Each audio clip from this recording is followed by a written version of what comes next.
चलिए friends, common and type first के बाद हम टाइप सेकंड स्टार्ट कर रहे हैं। टाइप सेकंड स्टार्ट करने से पहले टाइप ऑफ कार्बन और कार्बन चेन के बारे में थोड़ा सा बेसिक जान लेते हैं, उसके बाद हम नॉमेनक्लेचर की ओर बढ़ते हैं। फर्स्ट मेरे पास मिथाइल ग्रुप है। इनके टाइप्स क्या है, कौन से कार्बन कौन से टाइप के हैं और कौन सा हाइड्रोजन कौन सा टाइप का है, ये जान लेना बहुत आवश्यक है।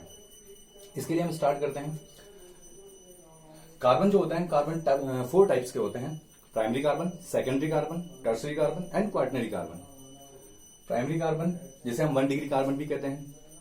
1 डिग्री कार्बन ऐसा कार्बन होता है, डेफिनेशन बता देता हूं इसकी। 1 डिग्री कार्बन ऐसा कार्बन होता है जो या तो किसी कार्बन से ना अटैच्ड हो, यानी और कोई किसी कार्बन से अटैच नहीं होगा, और या फिर ओनली 1 कार्बन से अटैच्ड होगा, इज कॉल्ड प्राइमरी कार्बन और 1 डिग्री कार्बन। फॉर एग्जाम्पल, इस कार्बन की बात करें, मिथाइल ग्रुप के कार्बन की बात करें, तो ये और किसी कार्बन, ये जो मैंने ये फ्री रेडिकल जो है, माफ कीजिएगा, फ्री वैलेंसी जो है छोड़ रखी है। फ्री वैलेंसी किसी, ये जैसे फंक्शनल ग्रुप लिख रखे हैं मैंने, इनमें से कोई भी फंक्शनल ग्रुप हो सकता है इस फ्री वैलेंसी के ऊपर। तो इस फ्री वैलेंसी पर अगर कोई फंक्शनल ग्रुप अटैच है तो ये कार्बन किसी अन्य अदर कार्बन से नहीं अटैच्ड है, और अगर ये कार्बन अन्य किसी कार्बन से अटैच नहीं है तो उस केस में ये प्राइमरी कार्बन हुआ करता है, क्योंकि ये किसी अन्य कार्बन से या अदर कार्बन से अटैच नहीं है। इसी प्रकार मैं सेकंड वाले इथाइल ग्रुप की बात करता हूं। ये इथाइल ग्रुप है, यहां पर भी फिर ये रेडिकल है। रेडिकल पर किसी कार्बन पर, जैसे इस कार्बन की बात कर रही है 1 कार्बन से अटैच है, और इस कार्बन की अगर मैं बात करूं तो ये भी 1 कार्बन से अटैच है। तो both carbon are primary carbon. Okay, next बात करते हैं। इसी प्रकार सारे, ये वाला जो है ये 2 कार्बन से अटैच, तो 2 डिग्री हो जाएगा, ये 1 डिग्री और ये 1 डिग्री। तो प्राइमरी कार्बन जो होगा वो ऑलवेज या तो मिनिमम, ये 0 डिग्री नहीं होगा, always keep it in mind. ऐसा नहीं है कि ये एक कार्बन से अटैच नहीं, किसी कार्बन से अटैच नहीं, तो ये 0 डिग्री हो जाएगा। 0 डिग्री कभी नहीं होता है, ये 1 डिग्री कार्बन होगा, क्योंकि 1 डिग्री कार्बन जो होता है या तो किसी से अटैच नहीं होगा या फिर 1 कार्बन से, ओनली 1 कार्बन से अटैच होगा। नेक्स्ट बात करते हैं हम सेकेंडरी कार्बन की। सेकेंडरी कार्बन जिसे 2 डिग्री कहते हैं। सेकेंडरी कार्बन मेरे पास, जैसे ये रहा सेकेंडरी कार्बन, ये वाला मेरे पास सेकेंडरी कार्बन, ये वाला सेकेंडरी, ये सेकेंडरी कार्बन। ये जो सेकेंडरी कार्बन है वो ओनली 2 कार्बन से अटैच्ड होगा। सेकेंडरी कार्बन या 2 डिग्री कार्बन ऐसा कार्बन होता है जो ओनली 2 कार्बन से अटैच्ड है। जैसे ये यहाँ पे 2 कार्बन है, ये जो कार्बन है वो 2 कार्बन से अटैच्ड है। ये दोनों कार्बन जो है वो 2 कार्बन, ये वाला कार्बन इन दोनों से और ये वाला कार्बन इन दोनों से अटैच्ड है, तो ये 2 डिग्री होगा। इसे कहते हैं सेकेंडरी कार्बन और 2 डिग्री कार्बन। इसी प्रकार मैं टर्शरी कार्बन की बात करता हूं, तो टर्शरी कार्बन अदर 3 कार्बन से अटैच्ड होगा। For example tertiary butyl. Tertiary butyl की मैं बात करता हूं तो ये कार्बन जो होगा वो 1 2 3 कार्बन से अटैच्ड है, सो ये 3 डिग्री होगा। नेक्स्ट बात करता हूं मैं, मेरे पास क्वाaternary कार्बन की बात करता हूं, तो क्वाaternary कार्बन या 4 डिग्री कार्बन में मेरे पास नियोपेंटिल हुआ करता है, जो कि 4 कार्बन, 1 2 3 4, तो ये मेरे पास 4 डिग्री कार्बन हो जाएगा। अब कई बार क्वेश्चन पूछता है कि कार्बन का टाइप के अलावा हाइड्रोजन का टाइप भी पूछ लेता है वो, कि हाइड्रोजन का टाइप कौन सा होगा। जैसे कार्बन का टाइप है 1 डिग्री 2 डिग्री 3 डिग्री, इसी प्रकार हाइड्रोजन का टाइप भी होता है। हाइड्रोजन का टाइप क्या हो सकता है? हाइड्रोजन का टाइप वही टाइप होता है जो कार्बन का टाइप होता है। फॉर एग्जाम्पल, जैसे मैं यहां पे बात करूं 2 डिग्री हाइड्रोजन कितने हैं, जैसे मेरे पास ये ब्यूटिल है, नॉर्मल ब्यूटिल के अंदर मैं पूछूं 2 डिग्री कार्बन, 2 डिग्री हाइड्रोजन कितने हैं, तो 2 डिग्री हाइड्रोजन बात करेंगे तो सबसे पहले 2 डिग्री हाइड्रोजन का पता करने के लिए हमें 2 डिग्री कार्बन की ओर जाना पड़ेगा। तो ये मेरे पास 2 डिग्री कार्बन है, तो इनसे अटैच हाइड्रोजन के number of hydrogen to attach with 2 degree carbon. मेरे पास ये दोनों कार्बन जो है वो 2 डिग्री है, तो ये कार्बन जो है, इस कार्बन से 2 हाइड्रोजन अटैच्ड है और इस कार्बन से भी 2 हाइड्रोजन अटैच्ड है। तो कुल मिला के नॉर्मल ब्यूटिल के पास में 4 हाइड्रोजन जो है वो 2 डिग्री के हैं। इसी प्रकार 3 डिग्री क्वाaternary और प्राइमरी कार्बन, प्राइमरी हाइड्रोजन, वो भी इसी तरह होगा। वो प्राइमरी कार्बन जो होगा वो उससे अटैच जो हाइड्रोजन होंगे, जैसे ये रहा प्राइमरी कार्बन, इससे अटैच जो हाइड्रोजन है, 3 हाइड्रोजन है इससे अटैच, ये तीनों हाइड्रोजन जो है वो प्राइमरी हाइड्रोजन है या 1 डिग्री हाइड्रोजन कह सकते हैं। इस तरह से इनका number of type of carbon complete होता है। अब हम टाइप ऑफ चेन की तरफ चलते हैं। कार्बन चेन थोड़ा सा कार्बन चेन के बारे में सीख लेते, उसके बाद हम नोमेनक्लेचर स्टार्ट करेंगे। जैसे मेरे पास कार्बन चेन की मैं बात करूं तो 1 कार्बन वाला मेरा मिथाइल कहलाता है ना। 1 कार्बन जो होगा मेरे पास वो मिथाइल कहलाएगा। ये मेरे पास मिथाइल। 2 कार्बन वाला, क्योंकि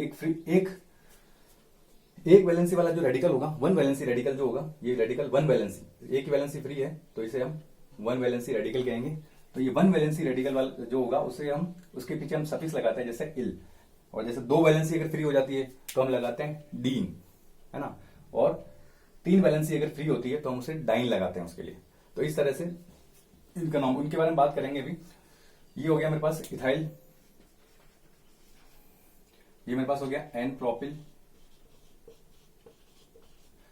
एक कार्बन का 1 ही होता है, ये कार्बन डेरिवेटिव भी, कार्बन चेन के डेरिवेटिव्स भी कह सकते हैं यहाँ पे। तो ये जो मेरे पास एक कार्बन है, एक कार्बन का मिथाइल, 2 कार्बन का इथाइल हो जाएगा, इसके अलावा कोई बनेगा नहीं इसका। और 3 कार्बन से अगर स्टार्ट करें तो मेरे पास 3 कार्बन में तीन कार्बन की 2 चेन बनेगी। एक तो नॉर्मल प्रोपिल और एक आइसोप्रोपिल।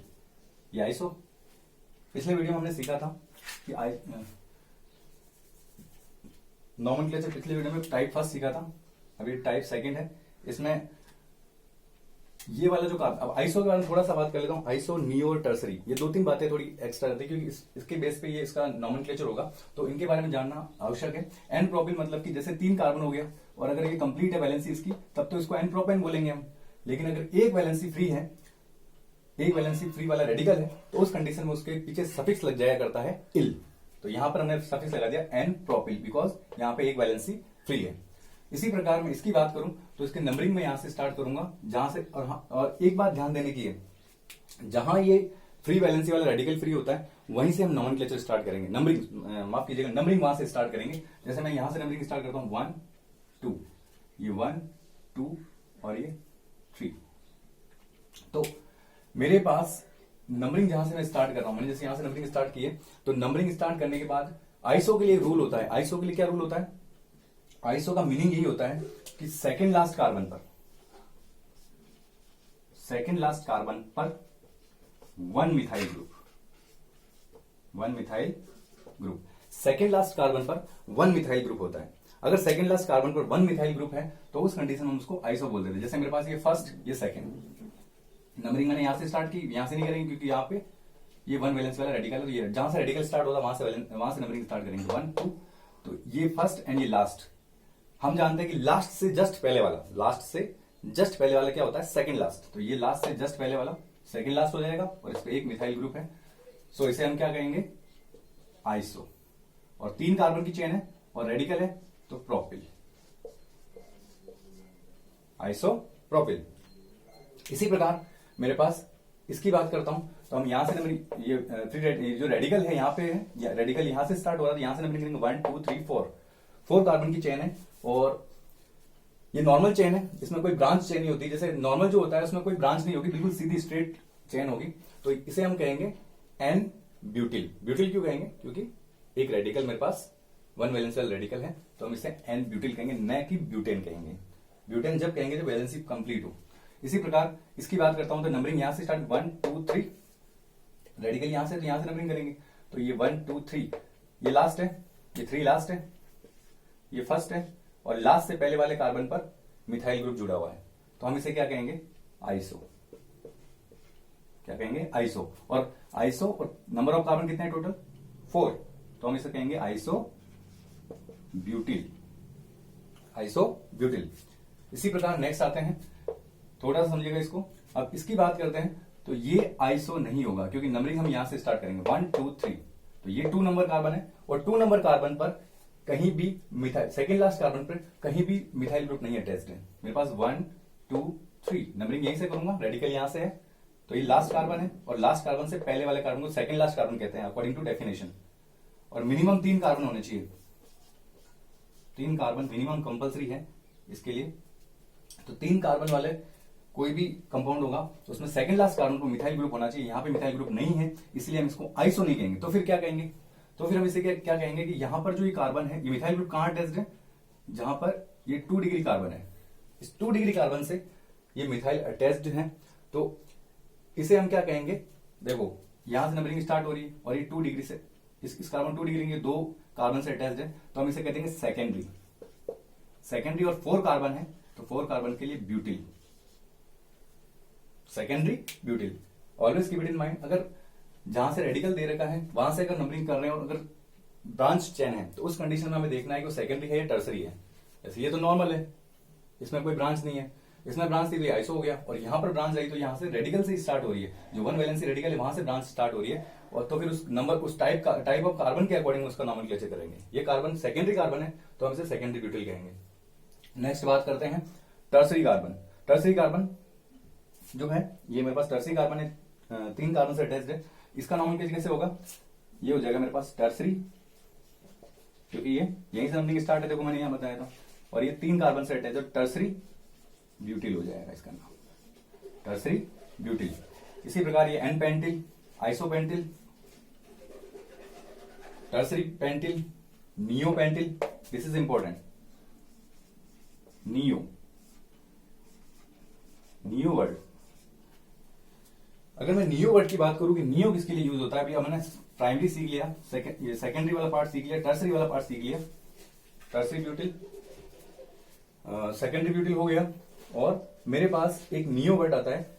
कभी भी नियो ब्यूटिल नहीं होता है, क्योंकि नियो वाला पार्ट जो होगा उसके लिए सुनिए क्या होता है। नियो, नियो मतलब मिनिमम तो होंगे 5 कार्बन, मिनिमम 5 कार्बन, और सेकेंड लास्ट कार्बन पर 2 मिथाइल ग्रुप होंगे।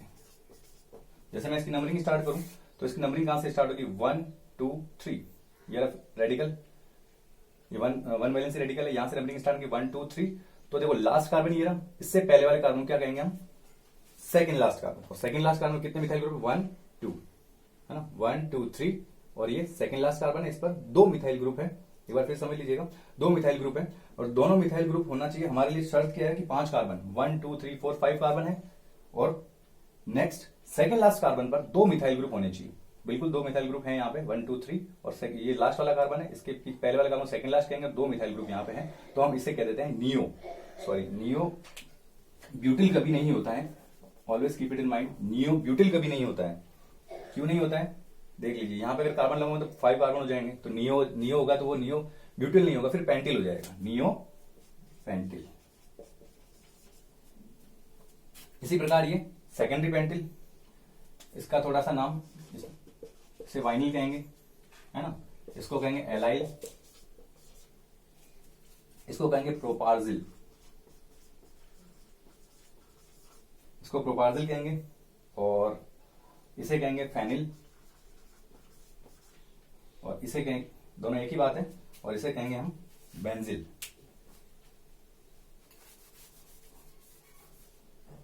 इसे हम कहेंगे बेंजिल। इस तरह से इनका नाम हुआ करता है। स्टार्ट कर देते हैं। ये मेरे पास हो जाएगा एन पेंटिल, ये हो जाएगा मेरे पास, ये इसकी फ्री वैलेंसी, आइसो पेंटिल, ये हो जाएगा मेरे पास टर्सरी पेंटिल। तो हम इसको ऐसे भी समझ सकते हैं, 1 कार्बन से केवल मिथाइल बनता है, 2 कार्बन से हम एथाइल बनता है, 3 कार्बन से 2 कार्बन चेन बन जाती है, एक तो एन प्रोपिल, एक आइसोप्रोपिल। इसी प्रकार 4 कार्बन से बात करूं तो ये मेरे पास n butyl, isobutyl, secondary butyl and tertiary butyl, 4 बन जाएंगे, 1 2 3 4 डेरिवेटिव बन जाएंगे कार्बन चेन के। और इसी प्रकार मैं अगर 5 कार्बन से स्टार्ट करता हूं तो n pentyl, isopentyl, tertiary pentyl and neo pentyl, और लास्ट आता है सेकेंडरी पेंटिल। ये सेकेंडरी पेंटिल हो जाएगा तो 5 इसके डेरिवेटिव बन जाएंगे कार्बन चेन के। सेकेंडरी पेंटिल हो जाएगा, वाइनिल हो जाएगा, विनाइल हो जाएगा, एलाइल, फेनिल, ये प्रोपार्जिल हो जाएगा, और ये आपके पास बेंजिल हो जाएगा। इस तरह से हम इसके डेरिवेटिव भी समझ में आ गया हमारे को कि ये डेरिवेटिव जो होते हैं वो नंबर ऑफ कार्बन के अकॉर्डिंग कितने कितने होते हैं, और दूसरा इसके type of carbon and type of hydrogen कैसे होते हैं, उनको कैसे निकालते हैं, कैसे आइडेंटिफाई करते हैं, वो हम लोगों ने सीखा आज। अब हम बात करते हैं इनके नॉमेनक्लेचर की। That's very important. अब अगर इतना समझ में आ जाता है तो फिर नॉमेनक्लेचर हमारे लिए बहुत ईजी हो जाता है। देखिए कैसे होगा। अगर मैं इनमें हैलाइड ग्रुप अटैच करूं, इनमें से कहीं भी हैलाइड ग्रुप, जैसे ये हैलाइड ग्रुप में आपके फ्लोरीन, फ्लोरीन, ब्रोमीन, आयोडीन कोई भी ग्रुप अटैच करता हूं इस फ्री वैलेंसी पर, ये सॉरी फ्री रेडिकल पर, not free radical, you can say one valency radical. One valency radical पर अगर मैं ये हैलाइड ग्रुप में से कोई भी अटैच करता हूं तो उसका नाम हो जाया करता है, जैसे मैंने यहाँ पे फ्लोरीन ऐड कर दिया फॉर एग्जाम्पल, तो इसका नाम क्या हो जाया करता है, एन ब्यूटिल, तो एज इट इज रहेगा, और ये हो जाएगा फ्लोराइड। इसके लिए हम यूज करेंगे वर्ड फ्लोराइड, सॉरी माफ कीजिएगा, मैं सीएल यूज कर लेता हूं, कुछ भी यूज कीजिए।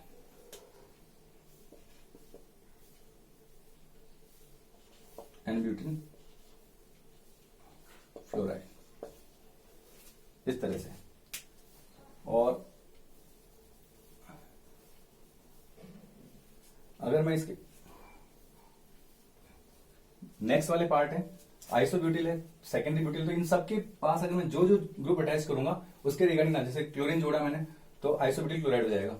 अगर मैं यहाँ पे आयोडीन जोड़ता हूं तो सेकेंडरी ब्यूटिल आयोडाइड हो जाएगा, है ना। आयोडीन जो से जोड़ता हूं मैं यहाँ पे, ये मैंने आयोडीन जोड़ दिया तो मेरे पास कुछ नहीं करना, सेकेंडरी ब्यूटिल आयोडाइड। ओके, बहुत सिंपल हो जाता है। अकॉर्डिंग टू ग्रुप, ये जो ग्रुप जुड़ेंगे उनके अकॉर्डिंग इनका नाम हो जाएगा। जैसे एक जो प्राइमरी नेम है वो तो रहेगा as it is, suffix group में हमने हमारे को ये लगा देना है, fluoride, chloride, bromide and iodide, है ना। ये ग्रुप जोड़ देना है। जैसे मैंने यहां पर आयोडीन जोड़ दिया तो ये हो जाएगा वाइनिल आयोडाइड, वाइनिल आयोडाइड। इस तरह से इसका नॉमेनक्लेचर हुआ करता है। Next sulphonic acid, as it is रहेगा, कोई चेंज नहीं होगा इसके अंदर। जहां पर भी आप इसको जोड़ोगे सल्फोनिक एसिड, जैसे मैंने यहां पे जोड़ दिया सल्फोनिक एसिड, ये जोड़ दिया मैंने SO3H, तो क्या बन जाएगा, टर्सरी ब्यूटिल, फिर इसका नाम हो जाएगा sulphonic acid, tertiary butyl sulphonic acid, इसका नाम हो जाएगा। बस केवल और केवल हमें सफिक्स ये यूज कर देना है, सल्फोनिक एसिड। जो ग्रुप अटैच्ड है इनमें से उनका सफिक्स यूज कर देना है, एज इट इज नॉमेनक्लेचर हो जाया करता है। ये हो जाएगा टर्सरी ब्यूटिल सल्फोनिक एसिड, ये एन पेंटिल सल्फोनिक एसिड। इसी तरह से बाकी सारे भी नाम हुआ करते हैं। ये मेरे पास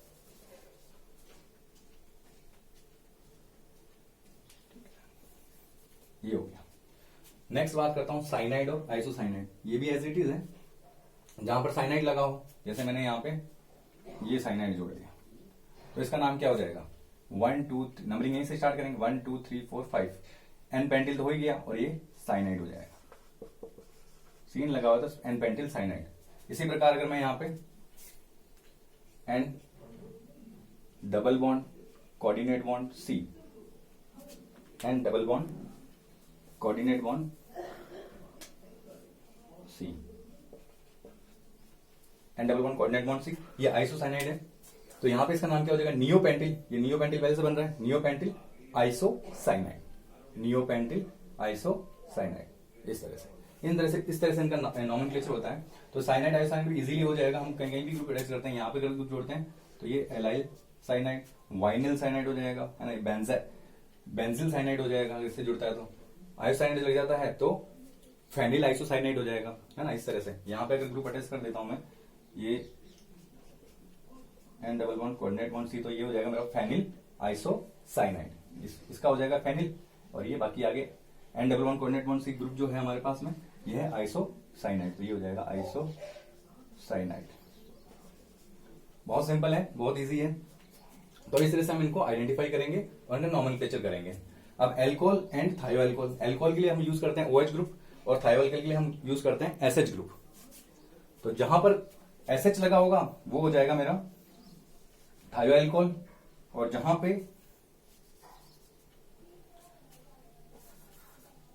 मेरा OH लगा होगा वहां पे हो जाएगा एल्कोहल।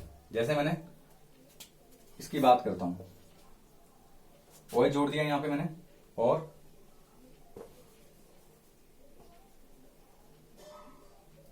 यहां पे मैंने SH जोड़ दिया, जैसे for example.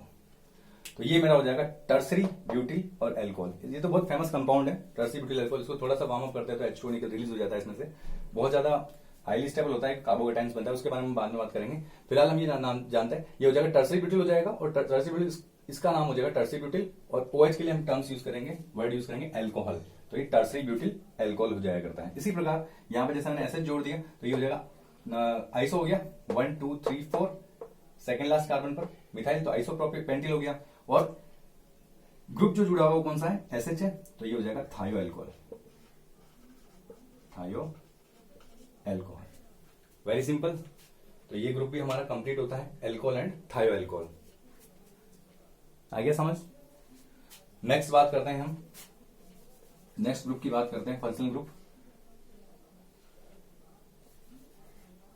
Next functional group है हमारा ईथर। ये थोड़ा सा अलग है, कीटोन, ईथर और एमाइड। यहां तक बिल्कुल क्लियर हो जाना चाहिए। जैसे मेरे पास वाइनिल एल्कोहल, कई बार क्वेश्चन क्या आता है कि एलाइल एल्कोहल में क्वेश्चन ऐसे पूछता है एग्जाम में, जैसे कॉमन नेम से कैसे क्वेश्चन आता है, एलाइल एल्कोहल, एलाइल एल्कोहल से एल्कोहल में OH ग्रुप से जुड़े हुए कार्बन का हाइब्रिडेशन क्या होगा, संकरण क्या होगा उसका। एलाइल ग्रुप में OH, एलाइल एल्कोहल में OH ग्रुप से अटैच्ड कार्बन का हाइब्रिडाइजेशन। तो फिर हमें ये पता होना चाहिए, इसका कॉमन नेम से इसका स्ट्रक्चर पता होना चाहिए। स्ट्रक्चर पता होगा तभी हम इस कार्बन का हाइब्रिडाइजेशन निकाल पाएंगे, अदरवाइज हम नहीं निकाल पाएंगे। तो ये थोड़ा सा कॉमन नेम इसलिए इंपॉर्टेंट हो जाता है, क्वेश्चन बनते हैं इसके, कॉम्पिटेटिव एग्जाम में भी अच्छे क्वेश्चन आते हैं, और है बहुत सिंपल है, बट हम उसका ऊपर ध्यान नहीं दे पाते हैं। नेक्स्ट बात करते हैं हम fifth group, ether. Very important है ईथर। ईथर की बात करते हैं हम।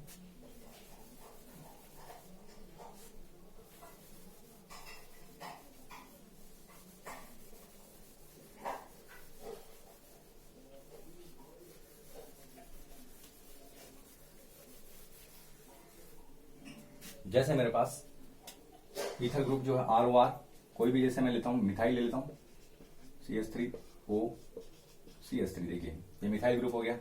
तो क्या नाम इसका नाम उनके से थोड़ा सा अलग होगा इनसे। जैसे मेरे पास डाई मैथिल है, 2 मैथिल है, तो डाई मैथिल ईथर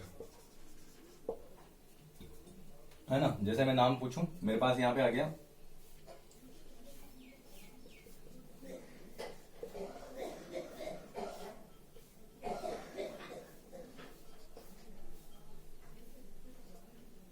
इस तरह के नाम आ जाते हैं अगर मेरे पास में, तो मैं कंफ्यूज होता हूँ। एग्जाम अगर मुझे ऐसा स्ट्रक्चर दे दे तो मैं एकदम मेरे से पूछे कि कॉमन नेम क्या होगा, तो मैं एकदम से देखूं क्या है इसका, कैसा नाम करना, नॉमेनक्लेचर कैसे, जबकि बहुत सिंपल है स्ट्रक्चर। ऐसी बहुत ज्यादा डेंजर दिख रही स्ट्रक्चर की, इसका नॉमेनक्लेचर कैसे करेंगे, लेकिन बहुत ज्यादा सिंपल नाम है इसका, इजीली नाम नॉमेनक्लेचर कर देंगे। बहुत बड़ी स्ट्रक्चर है लेकिन